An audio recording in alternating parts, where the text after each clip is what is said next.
Hi, everybody. Welcome to day 4 of the Stress Release Challenge. I hope that you have been engaging every day and trying to explore all of your senses to, to overall optimize your relaxation and get you into a place that is more of a parasympathetic state. If you need to review that, go back to day 2 when we talked about that. But that relaxed state where your body can actually heal, feel joyful, feel engaged, and not be stuck in fight or flight all the time. So, today we're going to talk about the fourth sense, taste, which might be some of your favorite. I don't know. But hopefully, whenever we're through today, you'll be able to come up with a way to use taste to engage your parasympathetic nervous system, which is pretty awesome. But for you to fully engage in this and fully know how to use your sense of taste, you may need to do some deeper digging on how you feel about eating. So when I take people through a 16-week transformational program called the Functional Foundations of Wellness, I explore with people their relationship with food and encourage mindful eating habits. So what does this mean? It actually means that how you eat may matter more than just what you eat, which is pretty mind-blowing for a lot of people, especially people who try to keep and maintain healthy eating habits and eat nutritious food. We don't often think about that how we eat that nutritious food actually matters, and it really does.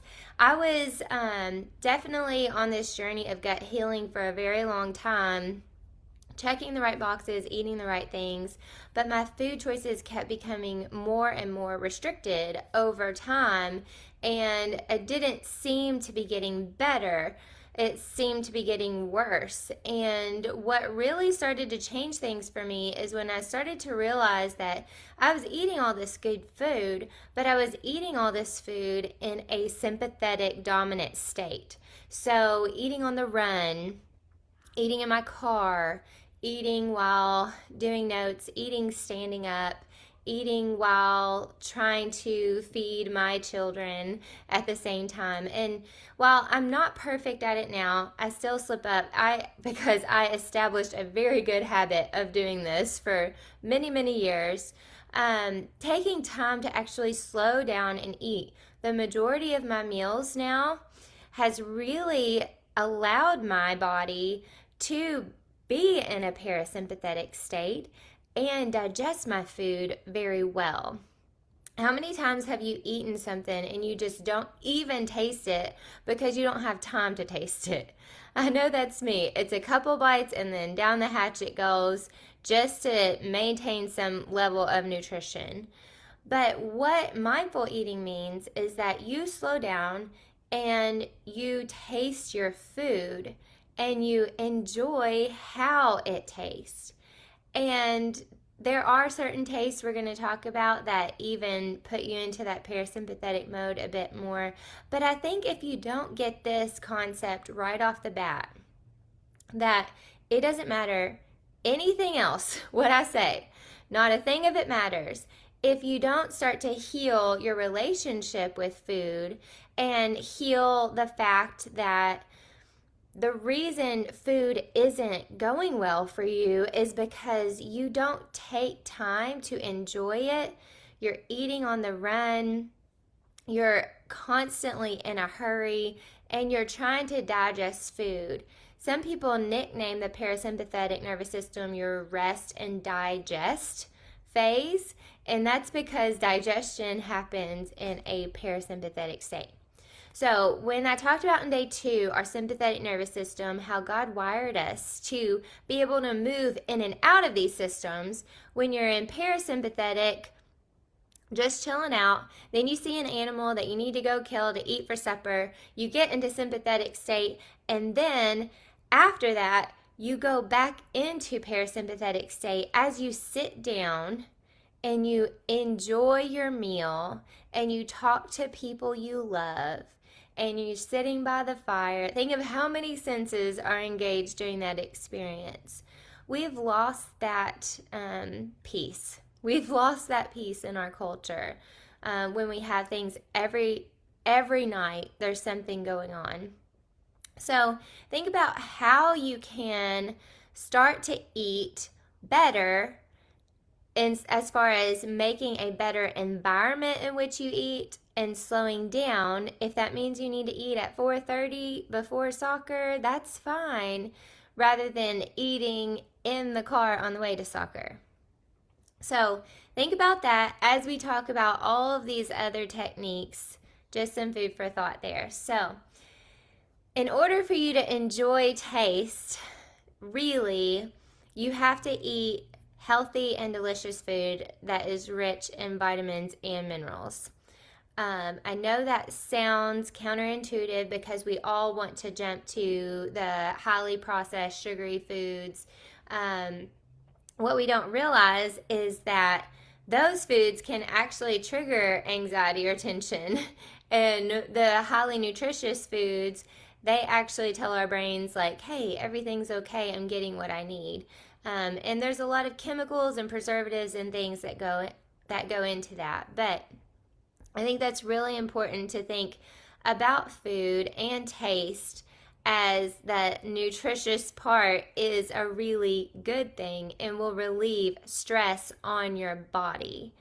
One of the things that I really, really like to incorporate into my daily routine are herbal teas. Those are natural ways to use taste to relieve stress, such as chamomile or lavender or peppermint tea. They are known for their calming properties, and they can reduce feelings of anxiety and promote relaxation. For an added benefit, putting some peppermint tea at the end of a meal will help you to sit for a longer period of time, because when tea is hot, you have to sit and enjoy it. You can't just gulp it all down. It will help you to sit, and peppermint also helps with the digestion process.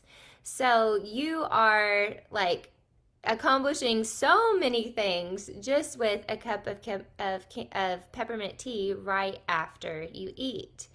Another thing that you guys are going to like that is a natural way to reduce stress is dark chocolate. Now, I'm not saying like your highly processed, full of sugar dark chocolate. I'm saying 80% or higher dark chocolate. It does contain flavonoids, which reduce stress hormones and promotes feelings of relaxation. You also just need to watch your portion control with things like that. Everything in moderation. Moderation means not too much and not too little, but a little bit of it can definitely help, especially when it's enjoyed in a nice, calm environment, incorporating all your other senses that we learned about. Citrus fruits such as oranges and lemons are natural ways to taste to relieve stress. Citrus fruits contain vitamin C, which can help reduce your stress hormones and boost your mood. So if you have your citrus fruits, you can combine that with your sense of smell that we talked about yesterday. That can also be a double whammy for decreasing your stress. Other foods are nuts and seeds. Like almonds and walnuts and sunflower seeds. They are very high in magnesium. And magnesium also helps reduce stress hormones and promotes relaxation. Also like to throw in medjool dates in there because they have a little bit of a sweet taste that's gonna that you can enjoy and are also high in magnesium. Fermented foods such as kimchi and sauerkraut, those are natural ways to use taste as well. They contain probiotics, and probiotics help fight the bad bacteria that's in your gut, and bad bacteria actually can make you very, very anxious. So if we're promoting the good bacteria that kills off the bad bacteria, then we can help reduce feelings of anxiety and promote relaxation. Now, fermented foods are some of my favorite things to use, but you also have to know that depending on what state your gut is in, and I'm just going to say this very vaguely because I think it very much differs from person to person. Fermented foods can be your best friend, or they can be one of your worst enemies, depending on what type of bacteria you have in your gut and what you're needing. So, if you struggle with fermented foods, some of the best things to do is to just get a comprehensive stool analysis test so that you can see what's going on inside your gut and see what probiotic strains you actually need and how you can help balance things out a little bit more. And that ultimately could be some of the reasons that you have some root cause anxiety. Green tea, it's a natural way to relieve stress. It contains a component which specifically to green tea helps reduce stress and the stress hormones, which is fantastic. Just make sure that if you are drinking green tea, that you're doing it towards the beginning of the day. A lot of people have a lot of trouble detoxifying and getting rid of things throughout the day, and that includes caffeine. So green tea does have a little bit of caffeine. So if you try to have green tea at night before you go to bed, it could have the opposite effect that you want it to have. Other things that actually get left out a lot, especially when we're trying to lose weight and we want to do low carb. But it really depends on what your body specifically needs for how you're going to eat. But whole grains, specifically like brown rice and quinoa, those are very good ways to relieve stress. These high complex carbohydrates, not the simple ones, but the high complex carbohydrates can really boost your serotonin levels and promote feelings of well-being, which is why we kind of like some of that. But you just have to see what kind of carbs that you're eating and make sure that they are whole grains, organic, complex carbohydrates. And this is not saying just go eat a loaf of bread and you'll feel great. It is specifically looking at the whole grains and what properties they have. Avocado is another good taste, and it is high in healthy fats, and healthy fats help reduce stress hormones. So if you have a diet that is low in fat, like good healthy fats, that could be contributing to some of your anxiety, so you'd want to bump those up quite a bit. Bananas are a natural way to relieve some stress. They contain potassium, and that can help regulate your blood pressure and reduce feelings of anxiety, just promoting general relaxation. So bananas are not a bad thing. I know a lot of people get hung up on bananas, but again, everything in moderation. Spices such as turmeric or ginger, those are natural ways. They contain anti-inflammatory properties. And anytime we decrease inflammation in our body, we are going to decrease the stress that is happening in our body. And when I talk about stress, I'm talking about oxidative stress. So how your body is functioning under pressure. So we want to decrease that inflammation. We want to decrease the amount of work the body has to do. And in return, we reduce the stress hormones and promote the relaxation. So I don't know about you, but I'm starting to get hungry talking about all these things. My mouth is watering. So if you can, I want you to think about where you are on that spectrum of taste and food. How are you eating? Are you using food just as like something you have to do just to get by throughout the day? Or are you using food to help your body heal? I would encourage you to think of all these natural, effective ways you can incorporate these these herbal teas or chocolate, dark chocolate, citrus fruits, or nuts and seeds, or fermented food, or green tea, or whole grains, or avocados, or bananas, or spices into your diet somehow throughout the day to help reduce stress on your body and improve your overall well being. So, hopefully, you come up with some ideas.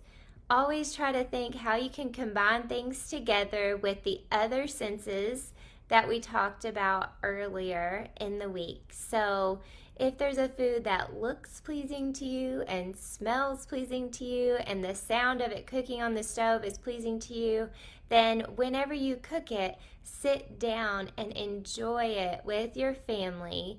And that is when you're in a nice parasympathetic state. So I'm going to put a product that I like. It's a Calming Blends tea. Has lots of different types of herbs in it that really do promote relaxation. I'll put a link in that. If you like to mix your own teas, then I have that link to Mountain Rose Herbs, where you can buy organic herbs to make your own loose leaf teas as well. And hopefully you will come up with some good habits to start building into your stress relief habit stack. So, thank you guys for joining me today. Again, don't forget to comment and tell me what you're doing. Try to encourage each other to do the same. Snap a picture of you with your favorite tea and tag me. So, I hope you're having a wonderful night and many blessings to you. I will see you tomorrow, where we will be talking about touch and our final day of the Stress Release Challenge. All right, y'all have a good night. Bye.